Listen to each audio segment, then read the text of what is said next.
Eu sou Paulo Nogueira Batista e queria hoje comentar brevemente um aspecto da situação econômica e política brasileira que incomoda muita gente.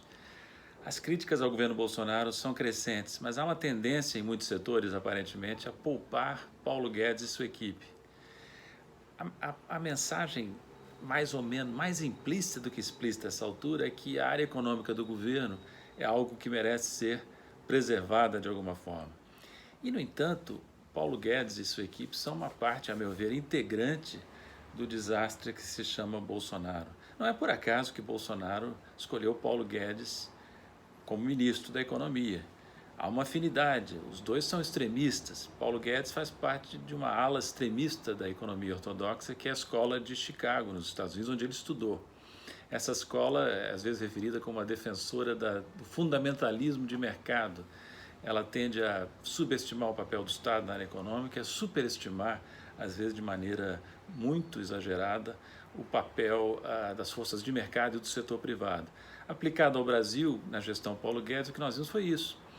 Um discurso, um plano de atuação do governo, vocalizado por ele, por Paulo Guedes, de que bastariam fazer-se reformas estruturais como a da Previdência, privatizar, para gerar um choque de confiança e fazer o setor privado brasileiro liderar a recuperação da economia. Não foi o que se viu, não foi o que se viu.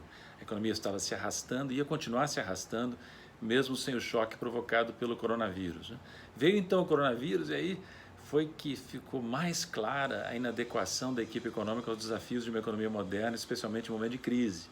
Não sei se vocês lembram, mas a primeira reação da equipe econômica do governo Bolsonaro diante do desafio do coronavírus foi dizer que a melhor vacina contra o vírus seria a continuação das reformas estruturais. Demoraram a tomar as medidas necessárias para atender aos setores mais afetados, para defender os trabalhadores desempregados que perderam seus empregos no setor formal e informal. Tudo foi feito de forma tardia, atabalhoada, e nós estamos pagando um preço elevado por isso, né? Mas não é só na área econômica, viu, que o governo Bolsonaro, que Paulo Guedes tem contribuído para o rebaixamento do Brasil, para a nossa crise. Também na área internacional.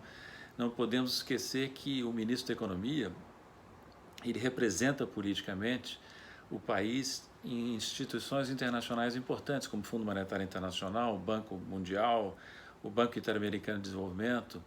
Ali sempre, quem está representando o Brasil no Conselho de Governadores dessas entidades é Paulo Guedes. E o que fez Paulo Guedes? Primeiro, no Banco Mundial, deixou a posição de diretor executivo que cabe ao Brasil vaga por mais de 6 meses, desocupada por mais de 6 meses, né? E culmina indicando para essa posição a figura notória do ex-ministro Weintraub, né? Não se enganem, tudo que ele fez aqui, os vexames que deu, circulou o mundo afora, todo mundo em Washington sabe, né?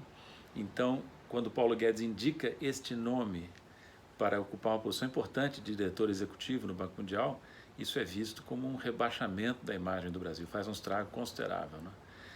E há uma ironia nisso tudo que eu queria explicar brevemente. Quando eu fui diretor executivo pelo Brasil no FMI por 8 anos, eu participei de um esforço grande para reforçar a posição brasileira nas entidades internacionais, inclusive no Banco Mundial.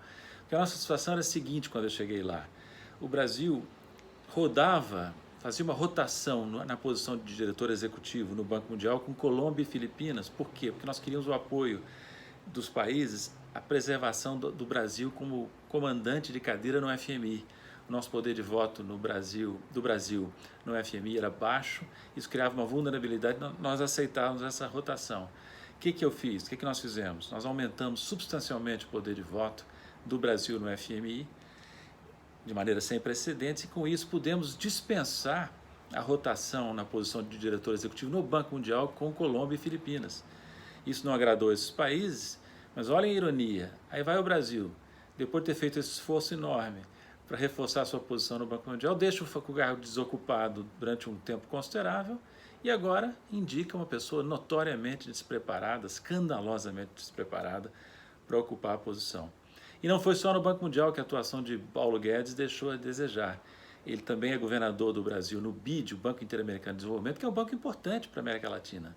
Lá existe a seguinte situação, em poucas palavras. Vai haver a eleição para presidente do BID, em breve. presidente do Banco Interamericano de Desenvolvimento. E lá existe uma regra não escrita, mas que tem sido sempre respeitada pelos Estados Unidos e pelos outros países membros, que é de reservar a posição número 1 na administração de presidente a um latino-americano. Como se comporta Paulo Guedes? Primeiro apresenta um candidato obscuro para a posição, contando aparentemente com apoio americano, baseando-se, ao que parece, na suposta relação especial que existe entre Trump e Bolsonaro. Os americanos, como costumam fazer com gente subserviente, atropelaram as pretensões de Paulo Guedes, né? Indicaram um cidadão estadunidense para a posição, mostrando uma disposição nunca antes mostrada de violar a regra não escrita que favorece a América Latina. Como é que reage Paulo Guedes? Assina junto com Ernesto Araújo uma nota dando boas-vindas à candidatura americana e, portanto, boas-vindas à tentativa americana de quebrar a regra não escrita que favorece a América Latina no Banco Interamericano de Desenvolvimento. Portanto, em resumo, Paulo Guedes é parte destacada e integrante do desastre chamado Bolsonaro, tanto na área econômica como na área internacional.